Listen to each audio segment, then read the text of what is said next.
हुज़ूर अनवर सल्लल्लाहु अलैहि वसल्लम जन सफ़ा वारी पहाड़ी ते चढ़ी करे साईं जन मक्के वारन के ऐलान फरमायो, या कुरैश, या बनी हाशिम, या बनी अब्दुल मुत्तलिब।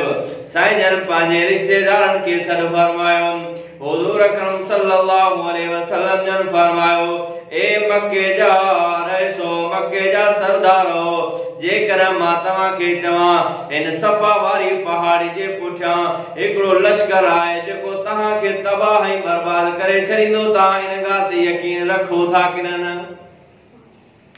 सभनी मक्के जे काफिरन, मक्के जे मुशरिकन एक ही वक्त जे अंदर फरमायो, एक ही वक्त जे अंदर जो सही तव्हां सादिकुल अमीन आयो, तव्हां सच्चार आयो, तव्हां ईमानदार आयो, तव्हां जी ज़ुबान अतर मां सां करे भी कूड़ न आहे। ॿुधो, हुज़ूर अनवर सल्लल्लाहु अलैहि वसल्लम जन फरमायो, जेकर तव्हां खे मां मोहम्मद मुस्तफा जे मथां एतिरो यकीन आहे, पोइ तव्हां सब जो सब चओ, क़ूलू ला इलाहा इल्लल्लाहु मुहम्मदुर रसूलुल्लाह तुफ्लिहून।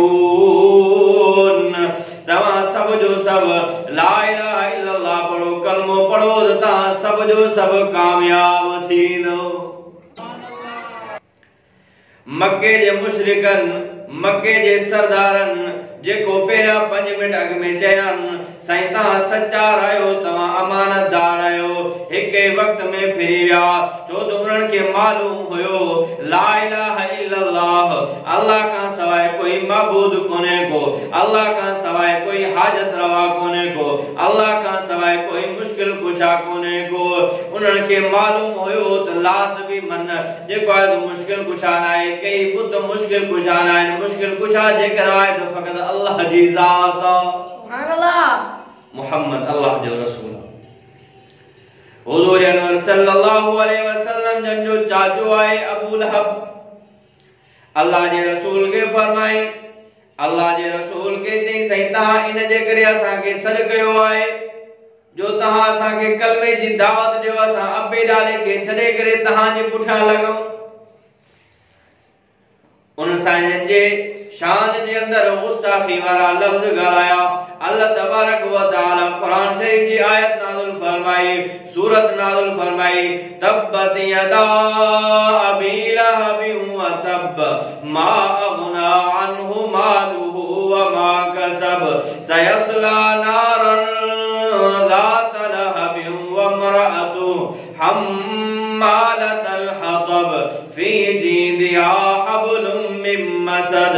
अल्लाह तबारक व तआला फरमाए, ए अबू लहब, शर्त तुंहिंजा हथ हलाक थियनि, तुंहिंजी घरवारी हलाक थिए, तव्हां जहन्नम जे तरे में वञी करे पहुचो। उन वक्त जे अंदर हुज़ूर अनवर सल्लल्लाहु अलैहि वसल्लम जन नबुवत जो जरा ऐलान फरमायो। 4 शख्स मुसलमान थिया, 4 इंसान मुसलमान थिया। पहिरियों पहिरियों जेको ईमान आंदड़ो आहे त सैयदना अबू बकर सिद्दीक़ आहे। बारन जे अंदर हजरत अली रज़ी अल्लाह तआला अन्हु, गुलामन जे अंदर हजरत ज़ैद रज़ी अल्लाह तआला अन्हु, ऐं औरतुन जे अंदर हजरत अम्मा खदीजतुल कुबरा रज़ी